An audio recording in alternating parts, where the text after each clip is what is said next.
Bonjour, je m'appelle Moussa Kone. Je vais vous raconter mon histoire.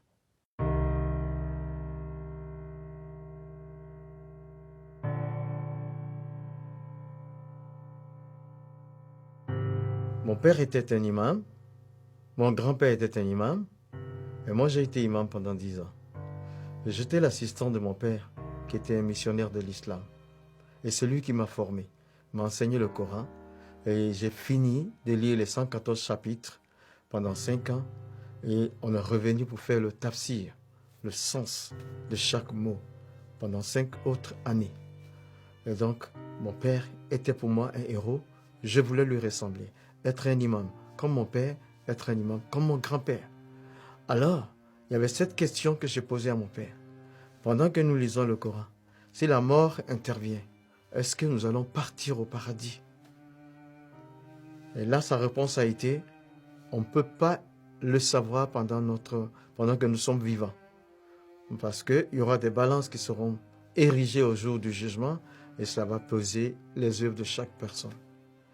Et donc, à cela, j'ai commencé moi-même mes propres recherches. Alors, je commence par la 100e sourate dans le Coran. À partir du verset 3, il dit « Inna lisan li rabihe la kanudun, wa innahu ala zalika la shahidun, wa innahu li hubli khairi la shadidun. » C'est-à-dire, l'homme est ingrat envers son Seigneur et il est témoin de son ingratitude. Le Coran veut dire que tous sont pécheurs, tous les humains pêchent. Après la 101e sourate dit « Fa'amaman sakulati mawazinuhu fahuwa fi shati radiyati, wa amaman kafati mawazinuhu fa'umuhu khawiyati, wa ma adirika ma khiyaha nar khamiyat. » C'est-à-dire, si tes œuvres bonnes surpassent les péchés, tu vas au paradis, mais si c'est l'inverse, tu vas en enfer. Alors j'ai commencé à réfléchir. La 100e sourate me dit que je suis pécheur et la 101e sourate me dit que je dois avoir plus de bonnes actions que de péchés.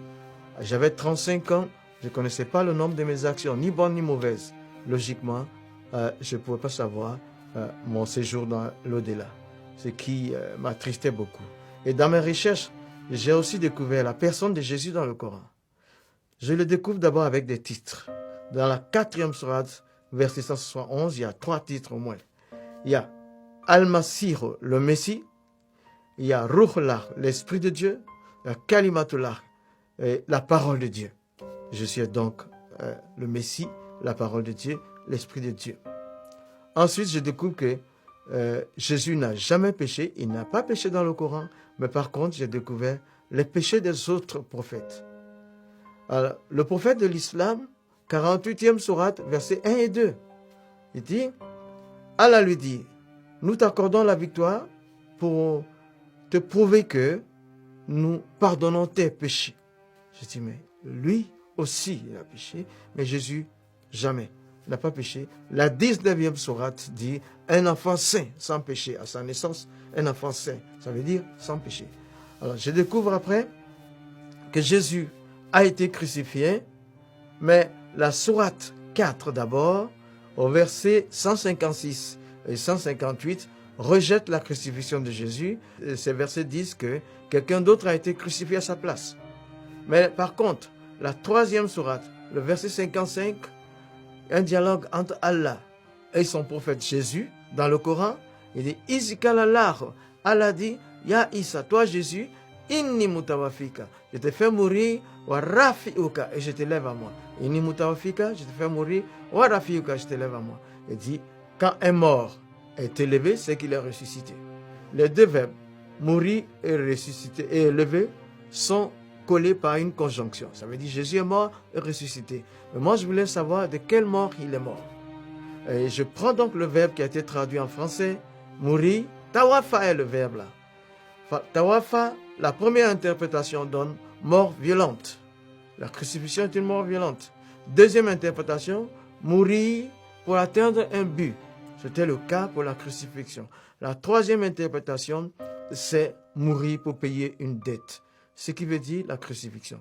Donc j'ai compris que Jésus est mort par crucifixion et ressuscité.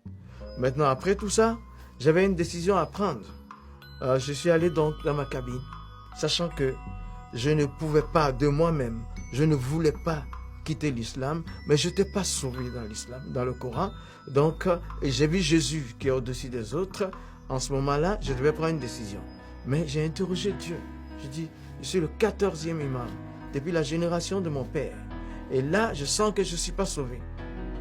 Je ne peux pas continuer à prier comme musulman, mais je ne peux pas devenir chrétien aussi. Comme tu es Dieu, décide ce que tu veux. C'est en ce moment-là que, dans ma cabine, j'avais éteint la lumière. Et pendant que je m'apprêtais à dormir, il y a eu une autre lumière qui s'est faite et une personne était présente avec moi dans le bateau. Et cette personne m'a juste dit, Moussa, tu as toutes les informations que tu veux. Prends ta propre décision. Et puis, il n'y avait plus de lumière, c'était les ténèbres. De nouveau, je l'ai cherché, je ne l'ai pas revu. Et donc, suite à tout ça, j'ai décidé de donner ma vie à Jésus. Parce que dans l'islam, selon le Coran, je n'étais pas sauvé. Et Jésus a des titres au-dessus des autres. Il n'a jamais péché.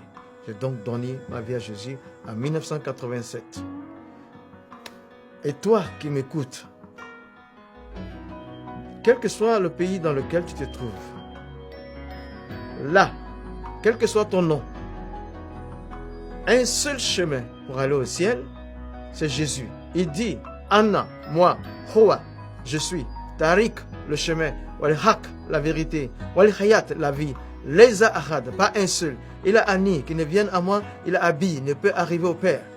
Donne ta vie à Jésus, tu seras sauvé. Il va laver tes péchés. Donne ta vie à Jésus, tu connaîtras le paradis.